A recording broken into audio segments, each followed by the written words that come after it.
Hello everyone, Sebaki here and welcome back to Aska and welcome to the logistics episode. Today is going to be all about strengthening our position here on the island through more efficient gathering, ramped up resource production, setting up iron tool and weapon recycling at our distant outpost, and yes, finally, some bloody villager schedules. We're also going to be running a little experiment to see just how much Jotun blood our spire outpost here can passively produce, so stick around to the end for the results. So, let's get started. Now, how do I get down from here? Okay, before we head out of Jotungard, oh, one more thing I forgot to mention. Jotunheim here is now called Jotungard, which falls more in line with the translation of Jotun Farm, thanks to Gypky33 for walking me through your suggestions and pronunciations. So here in Jotungard then, I want to quickly pop down a warehouse to be built. It'll be important a bit later. I do need to clear out this birch tree though. Yeah, because I want it in line with the healer's hut. Again, this is a more fort-like outpost, so having things square and orderly kind of fits the theme. Okay, that looks about good, and we'll just get a bit of a head start on it. I don't think I have any rope out here, and I don't have a woodcutter. I don't have a stone cutter. Again, this is just a fort outpost. We don't have any harvesting jobs whatsoever. No, I don't want to pick you up. I want to hit the floor. Or not, I broke my hoe. It was on the very last square too. I swear to Odin, the game loves to troll me. Alright, Mr. Hendrik there at the healing hut, he doesn't need a hoe. You do not need a hoe for healing. Or do you? That'll keep my villagers out here busy for now, so let's head on back to New Asgard, summon a villager, and talk logistics. I would love a crafter. No. Let's go with Bjorn. First, I want to revamp our refined wood production chain because that is what's really going to be the powerhouse behind the next few episodes when it comes to upgrading all of our buildings. You know, getting the longhouses for better longhouses. Getting longhouses for better housing, upgrading our resource gatherers, our cooking hut, our fishing huts, our crafting extensions, the mine, the bloomery, better towers, upgraded barracks and archery range. Everything will be driven by a really well set up refined wood production chain. So the best place to start would be here, upgrading this workshop, the one with our carpenter, to tier 3. And yeah, look, when we upgrade this to level 3, we're going to get double the workplace maximum from 3 to 6, meaning we can basically double our output by having a day and a night shift for each of the 3 roles we've assigned here. And we'll get more into that in a minute, don't worry, but let's just start this upgrade off and hopefully get it done before the end of the day. Next up, I want to tweak my task list and only request 1 for each of the metal items because, yeah, look at these original tasks. Like this one here for 3 one-handed battle axes. No, that was a request of necessity and us needing to gear up 3 warriors quickly for our march on the large spire. We don't need that, not on a day-to-day basis. I also want to remove the recycled part requirement for now. I may turn this back on in a few episodes if I remember, but honestly, since iron mines can be refreshed now through exploding the corridors, and I'd rather just have 1 of each tool in stock without relying on recycling, at least in New Asgard. For the outpost, different situation entirely, and I actually have a plan to recycle the tools and weapons over there, which we'll get into later. But for now, in New Asgard, this option stays off and our blacksmiths can craft these tools and weapons in whichever way is easiest for them. Then here on the tool rack outside of the workshop, I want to request that we keep 1 of each of the tools and weapons that we're making to be stored here as well. I believe that was everything, right? Oh, wait, no, yeah, somebody commented I should give my Jotungard warriors shields. So yes, I want to do that, but this one's just a tad more complicated. I'll put the request here just to remind myself, and we'll cross that complicated bridge when we get to it. I know, foreshadowing, right? Oh, I forgot rakes, those 2. So if you're wondering why I'm putting them on a tool rack outside the workshop and not just requesting 2 to be made at the workshop, that's just my way to combat the weird wonky AI behavior you sometimes see when a villager is like, I can't find this, and it's on the workshop rack. Sometimes they need it, they just can't see it there, but if it's on a tool rack in an external warehouse, they tend to get over their own confusion a bit quicker and go grab what they need sooner. The next thing I want is a woodcutter for regular wood, which I'm gonna have to put on the outskirts of town over here because I promised not to clear the central forest now that we got a road running through it. For better or worse, that needs to stay, which is fine. I definitely want to keep some area natural for the aesthetics rather than just clear cutting everything. I also want another stone cutter because our current one is on the other side of town and it's run out of stones. So it just makes sense to pop another one over here in the industrial district. And that's it. That's plenty, more than plenty to get started with, actually. So while my builders tackle the workshop, I'm going to get these two up, and I'll see you on the other side.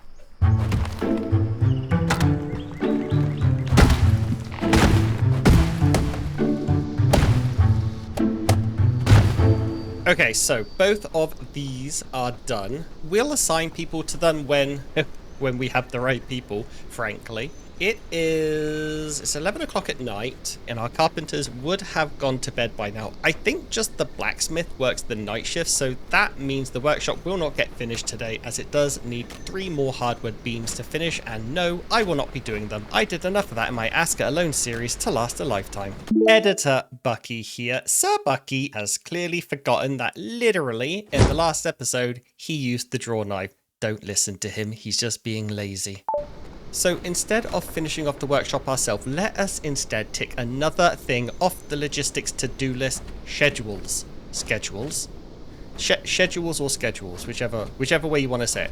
Oh, dang it. I forgot to give these guys homes, and I keep saying I'm doing better at that. Astrid has the really good archery perk. We need to put her on archery training right away. And then let's give these guys some homes really, really quickly. Oh, I can't click it. I have too many. I have too many villagers now. Let's turn off characters on the map. It looks a little bit more boring, but now I can click things. Okay, yeah, let's put these guys, whoops, in the cottage and go back to the schedule stuff. Right after I summon another villager. I honestly don't care. Clara, you'll do. Okay, back to the schedules. I've been doing these completely haphazardly thus far, mostly because I'm always on the go, running from one disaster to the other, but yeah, it's a nice, calm, quiet night, so let's finally fix these up. Editor Bucky, be so kind, do your thing. To start off with, we want to have 4 total schedules, 2 day and 2 night. Why? Well, because right now, when a shift starts, everyone is waking up at the same time and just mobbing the water wells and the cooked food storages, leading to long queues and sudden drops in supply. Staggering the start times and having half your workforce wake up 2 hours before the other half makes the morning rush far more manageable. We also want to make sure that every workstation is working 24 hours a day. More on that in a second. Our first schedule then will be day 1. It will run from 6 AM to 6 PM. There'll be 2 hours of leisure at the start and end of the day. You can get away with less, but I am a most generous chieftain, and then the remaining 7 hours will be sleep. Our next schedule will be the exact same but staggered by 2 hours, so rather than starting at 6 AM, this shift will start at 8 AM and work through till 8 PM. They'll have the same 2 hours of leisure at the start and end of the day, and that very generous 7 hours of sleep. For the night shifts, we're just going to mirror the day shifts, so night 1 will work from 6 PM through to 6 AM, 2 hours of leisure, 7 hours of sleep. Then for night 2, we'll mirror the day 2 schedule, so it'll run from 8 PM through to 8 AM, and then our 2 hours of leisure either side with 7 hours of sleep. So here's the final graphic showing you the 4 schedules as you'll see them in the game UI. Here you can see the overlaps. You can see that we'll have a full 24-hour coverage when 2 people work in the same iterations, that being day 1 and night 1, for example, are assigned to the same building. I really hope that was clear. If it's not clear, just follow the graphic, to be honest. Alright, and there we have schedules done finally, a year and a half after I started the game, which is good for me, to be honest. I usually take a lot longer to do that, and now the trick is to just remember. I won't remember, but that's why it's a trick. The trick would be to remember to just assign the villagers one schedule or the other when they arrive, and just try to keep it even Stevens. Anyway, it's dark, it's early, I'm bored. I'm going to go to the south of the spire, not near the outpost. I want to go to the area that we're not covering, hunt some wights, hunt some followers, get some Jotun blood. This isn't going to interfere with my experiment on how much Jotun blood my outpost farm will produce, because these guys are too far away to aggro, but they do have a risk of aggroing like my woodcutters in the south. So I want to take care of those, and I do need a little bit of Jotun blood to keep summoning some more villagers. So that's what I'm going to do while it's nighttime. Oh, bugger, my guy's getting absolutely mauled. Ooh, jeez, are you alright, mate? Crikey, that looked rough. Why don't you go head back home, stitch up those wounds. I'll bring you back your teeth if I can find them. How about that?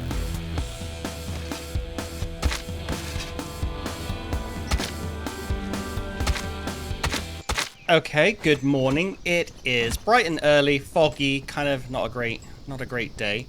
While we wait for our villagers to wake up and finish off the workshop, we still have those 3 beams left to do. I'm not doing them myself. But while we wait for that, I want to come over here to our raw wood storage and expand it with a 3rd extension. That way we can start storing sticks, barks, and all that good stuff. And I'm stupid. I'm so dumb. Come on. Oh, also we're getting attacked by a white. I'm busy. I'm thinking. Actually, maybe I can get rid of the flag and it'll work. No. No. Oh my gosh, I hate myself. Fine. We'll just build another woodcutter. It won't take long at all. We'll just empty out the one here, demolish it, and then this one will go back up straight away. But that is just a lesson in why you expand your warehouses before you commit to more buildings.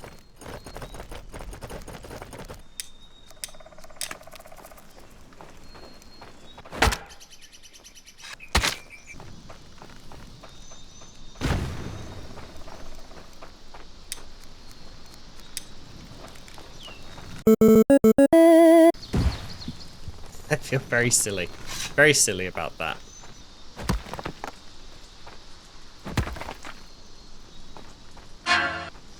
Wait a minute. Tactical roll. Is that?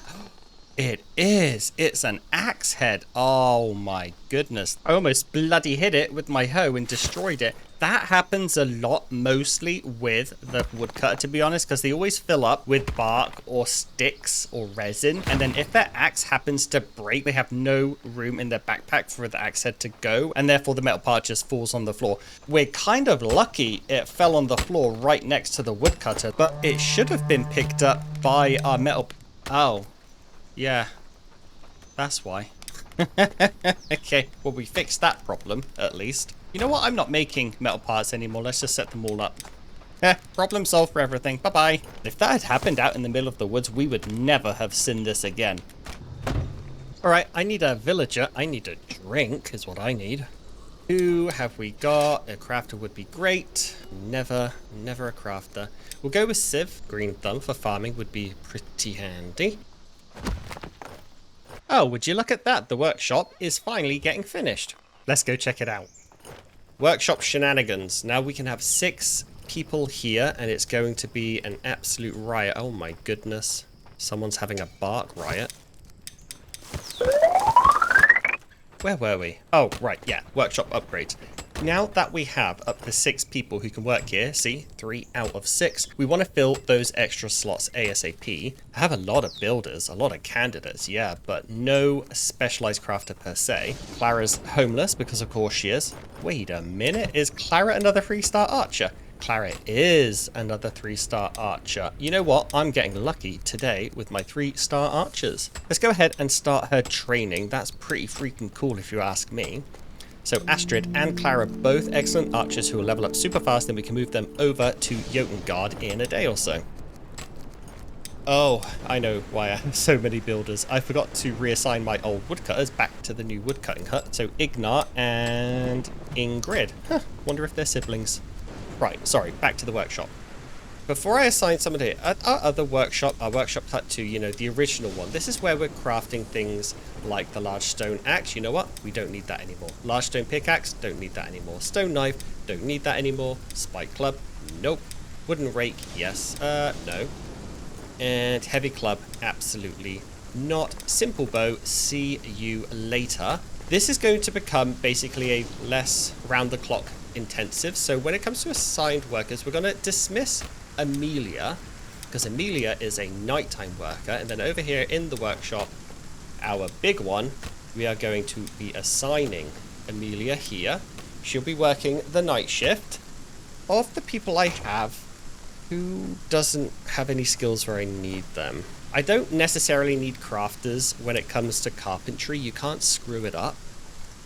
So let's take a look. Task-wise, If you come into here in the task, you hover over them, we have a night schedule 1, night schedule 1, day schedule 1, day schedule 1. So we need one nighttime worker and one daytime worker to fill this out with an even spread over both. So let's just take a look at who we got as our possible candidates. Hannah has a whopping 13 strength. She is destined to be a warrior. I think I've said that several times. I just keep forgetting to assign her as one. Bjorn, you are a daytime worker.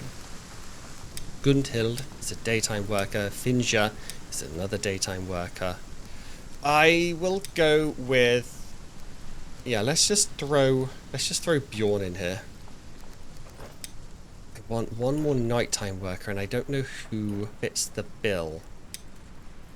I think I remember one of my warehouse workers was a nighttime worker. Yes! We're going to dismiss you. Ulfhild. And Ulfhild, you have been promoted to carpenter. There we go. Assign. Boom. Tasks. This is the important bit, which is really, really fiddly. When it comes to metalworking, weapons, and whatnot, tools, I will keep Vigdis on and Bjorn, okay? I have to write this down, otherwise I'll forget. So Vigdis, Bjorn, they are our metal workers, save. Or our, tools and weapons. So Vigdis, Bjorn, save. Here, Vigdis and Bjorn. Crude iron pickaxe, Vigdis and Bjorn. I wish there was a faster way to do this. Like a copy paste would be amazing. Vigdis, Bjorn, crude iron, Vigdis and Bjorn. There. So when it comes to, our weapons, our tools, anything metal related, weapon related, is Vigdis and Bjorn. When it comes to wood shafts, I believe Loritz is doing it right now. Are you Loritz? No, Lars. Lars. So when it comes to... yeah, well, I want to pop these up. Not that it matters. It matters in my head. Really. 4, 2. Lars is working right now. He is the day 1 schedule. So it'd be Lars and Amelia.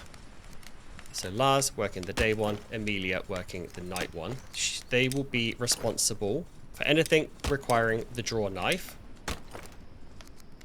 And then when it comes to anything requiring the wood axe, so our planks and our shafts, we'll use Loritz and Ulfhild's. Loritz on the day, Ulfhild's on the night. I don't know how to pronounce that one, actually. I forgot the nails. Whoops. Who was it? Vigdis and Bjorn. Yeah, okay. And that's it set up for now. So weapons, tool, anything requiring the blacksmith, that's Bjorn and Vigdis. Anything requiring the draw knife, Lars and Amelia. And then anything requiring the axe, Loritz and Ulfhild. I'm pretty happy with that. 24-hour coverage, one person focusing on one item. We're not going to really be short on it. No one's going to go to bed with the tools, forcing everyone else to not be able to work. Liking it so far. Now, with 24-hour production on carpentry goods, we are going to need 24-hour storage on those same goods. Otherwise, our villagers will just hit, the 4 beams. They'll hit 4 beams during the night and just stop working because nobody is taking them out of the workshop into storage. And so it really doesn't matter who we choose.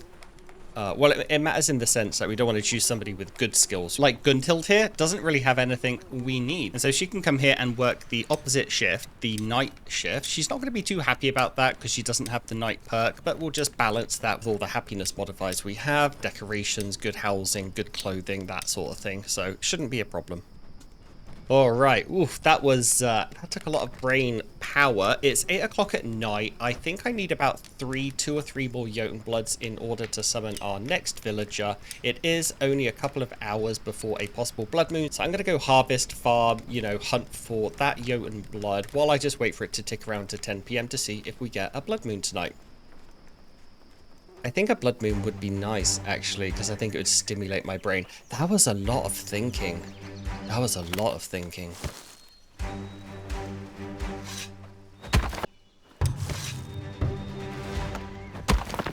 Alright, I got my Jotun blood and have like 10 minutes to spare. That's a close call. Now to find out if we get one. I knew it. Deep down, I think we all knew it. Oh, that is weird. I was just there harvesting Jotun blood. Imagine if I was 10 minutes behind schedule. They would have spawned right on top of me. Okay, alright. Let's grab our warrior and go meet them.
Oh my goodness, you okay?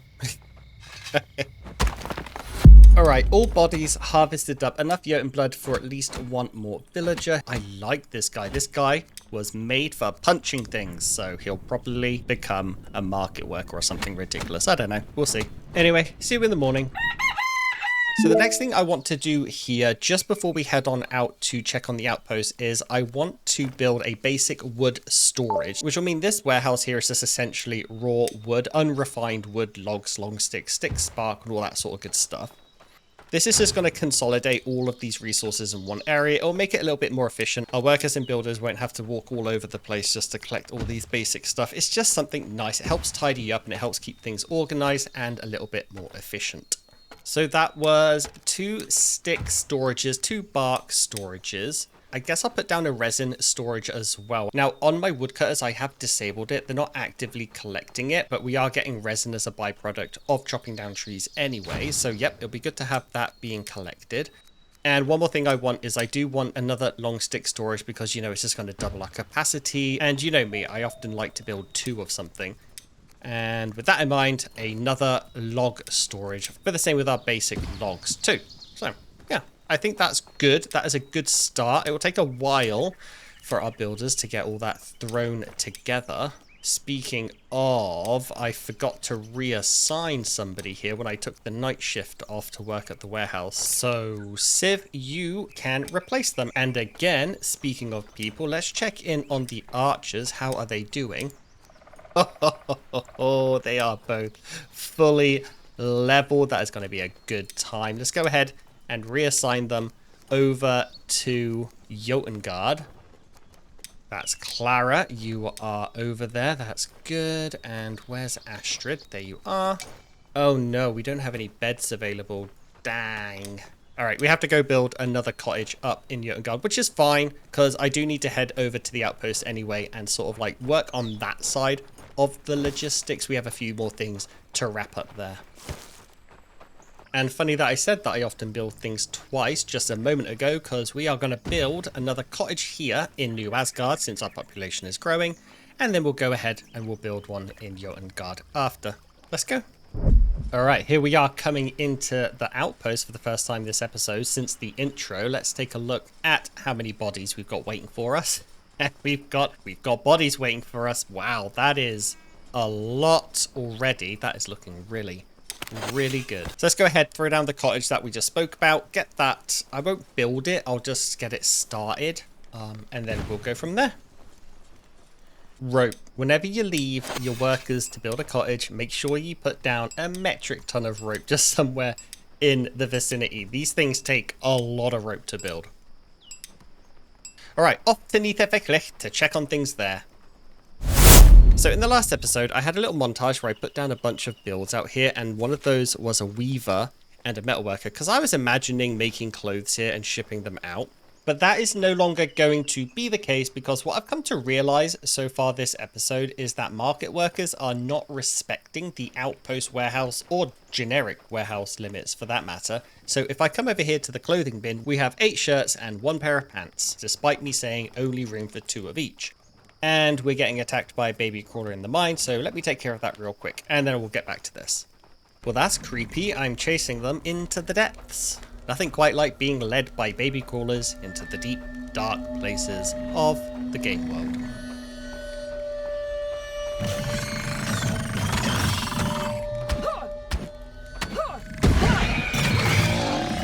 Well, that was easy. Also, I intentionally chose a worker for the mine who had the steadfast resolve perk. I remember giving them a spiked wooden club as well. So I'm curious as to why he's running away instead of fighting them. He should be fighting them. I don't know if that's a new bug or they've maybe changed how steadfast resolve perk works. I'll have to look into that when I have more time. I do not have more time right now. Fresh air again. You love it. What a beautiful night it is. So what was I saying? Yeah, so our storage limits here in the warehouse, the outpost warehouse, they're not being respected by the market worker. It's a bit more obvious when I come over to the tool rack here. We have 4 simple bows on the rack, and I've only requested 2 here. And so what I've come to realize is this number here, the quota number, is for the outpost worker to retrieve that many and store that many. Market workers do not respect it. So I've come up with an alternative way to maintain and manage our tool and weapons supplies out in the outpost. I think you'll like it. It involves some tweaking around with the warehouse here. I am going to demolish the metal worker here and the weaver on the other side, and that's because I want to put the metal worker on this side. It's a slightly smaller footprint, it's not going to collide with the farm there. And then back on the other side where that metal worker was, I want to put the carpenter down. That is a massive building and it absolutely would have collided with the farm. Now the reason for this is I want to produce all the things we need to recycle tools that we bring out here. So in regards to a iron axe, we only need regular sticks. That's not going to be a problem. But when it comes to iron pickaxes and longbows, we're going to need wooden shafts, right? So wooden shafts come from hardwood, which we don't have out here. And I certainly don't want to ship shafts out here because, again, if the warehouses aren't respecting the quota limits, we're just going to end up shipping an entire bucket worth of shafts out here for almost no use. It's going to just be an absolute waste. So what we're going to do is we're going to produce the shafts in-house, but in a very, very limited quantity because I don't want this place to become overrun with stick sparks and all that nonsense. So let me use all the materials that I basically just dragged out of the old buildings, get these up, and then we'll walk through how it's done. I think it will work. In my head, it works. It makes perfect sense. So yeah, I'm going to get these up. See you in a minute.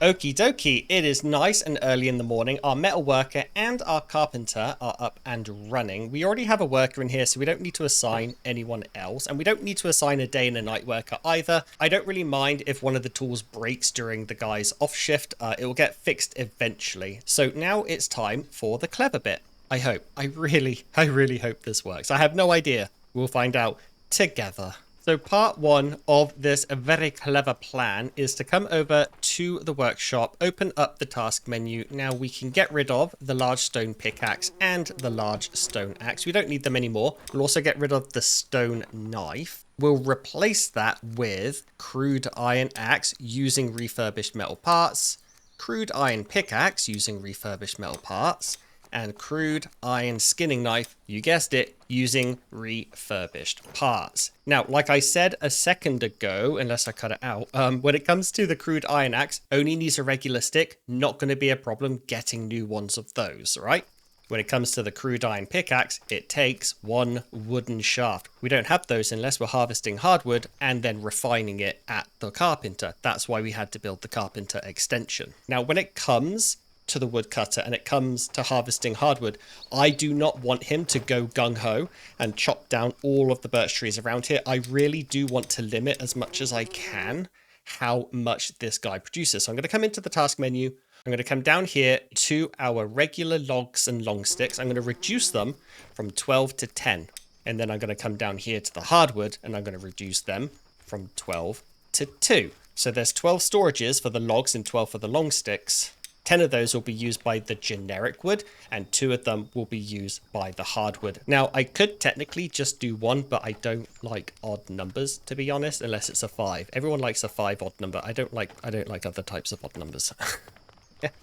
You can tell I'm getting to the end of the episode because I'm going a bit crazy over here. But yeah, limiting the amount of hardwood that our woodcutter is allowed to gather will just maintain the aesthetics out here, because again, I do not want this outpost to become a clear-cut mess. I really do want to make a hard limit on how much of these things are produced. Now, obviously, we do not have any iron tools here to begin with, and we're not going to be crafting any. So what I'm going to do is I'm going to give the woodcutter here my iron axe. It's almost broken, actually, so it'll be a good test of the system. Oh, and you can see, because I've requested her to have a certain amount of hardwood and I put it on high, she's immediately going to go harvest a birch. So that is already working, and she'll just top up these storages with 2 of each, or I guess 2 logs and 1 long stick by the looks of it. As for the other tools, I have them on me, so I'm going to go ahead and pop them on the tool rack here, except for one of the iron pickaxes. Apparently, I gave one to the miner in the last episode, or at some point, I can't remember where. He's got one, so I just brought a spare, and we'll pop that on the shelf as well. Now, the very last thing I want to put down here before I bugger off is I want to put down a metal parts collector. Because when these things do break, I don't want them to break in the depths of the mine or in the middle of the woods. I want somewhere for our villagers to come and place the broken metal part. So we'll pop it here. I think it looks kind of cool right here, actually, at the crossroads. And you know the drill. Why build 1 when you can build 2 for twice the price? I'm going to put another one next to the woodcutter just in case, because we did have that iron axe head sitting next to the woodcutter earlier in the episode. Still kind of shocked at that.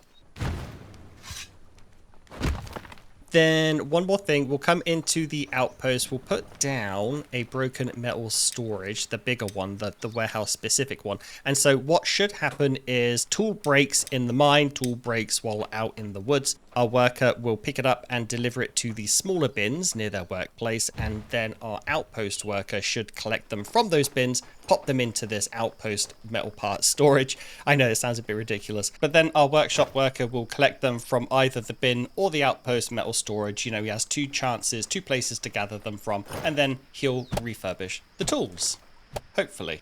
But okay, that's all we can do here in Nithafeklik. We'll let our builders get those 3 things up and running. Let's head on back to Jotengard now, check on the status of the cottage. We are going to have to replicate what we've done here. We're going to have to build a workshop. We're going to have to build a metal worker and carpenter extensions. And then we're going to have to set tasks for that workshop for everything that Jotengard needs. So the iron axes again, but this time weapons and longbows. So it's going to be a case pretty much of rinse and repeat. Here we are, couple more bodies are piling up and another one is coming to attack. I'm going to sit this out. This is not my fight. I don't want to influence the experiment. Can you go away? Leave me alone. Hey, guards! Can you sort this guy out, please? Alright, thank you very much. See, yeah, it works. Yeah, okay, so it is nice to see it in action. They kill them really, really fast, courtesy of all that training. All right, let's get this cottage up and the workshop and those extensions. Jump cut time.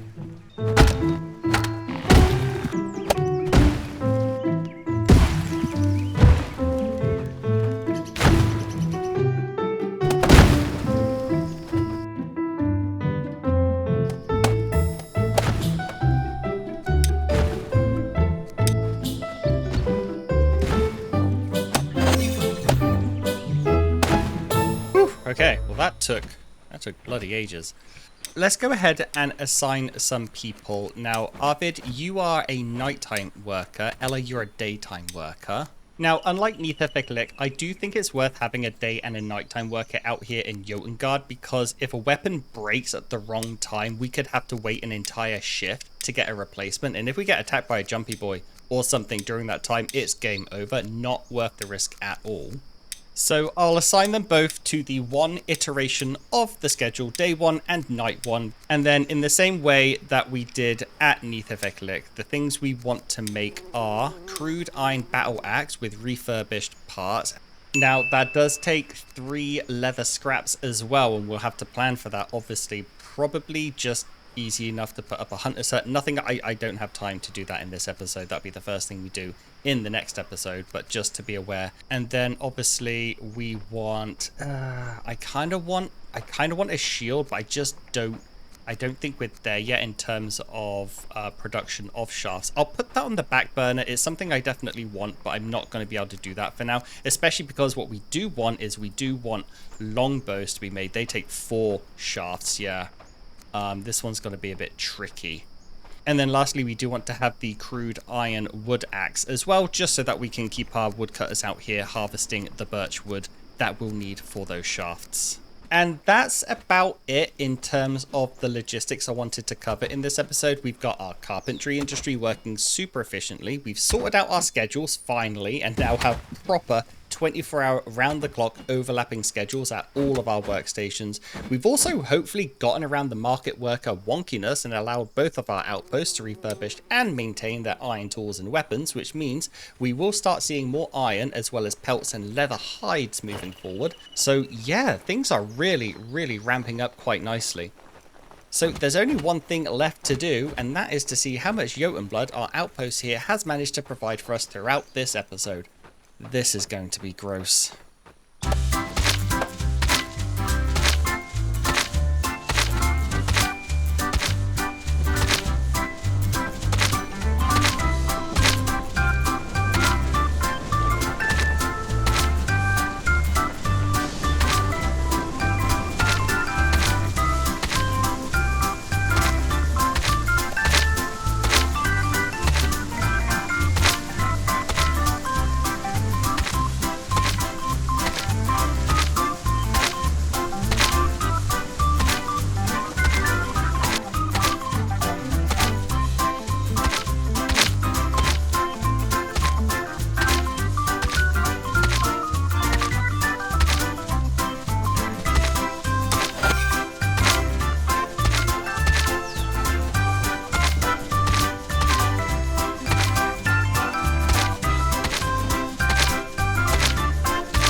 One last thing before I go, shout out and huge thank you to Troy, who is our most recent channel member and has joined as a knight. Thank you so much for your support.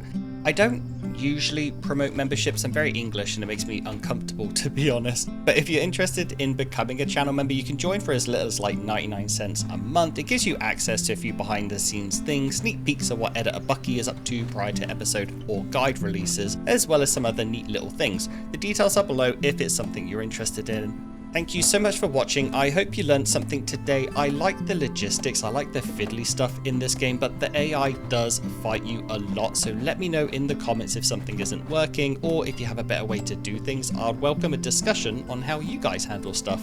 And yeah, thanks again for watching, and I'll see you in the next episode. Cheerio.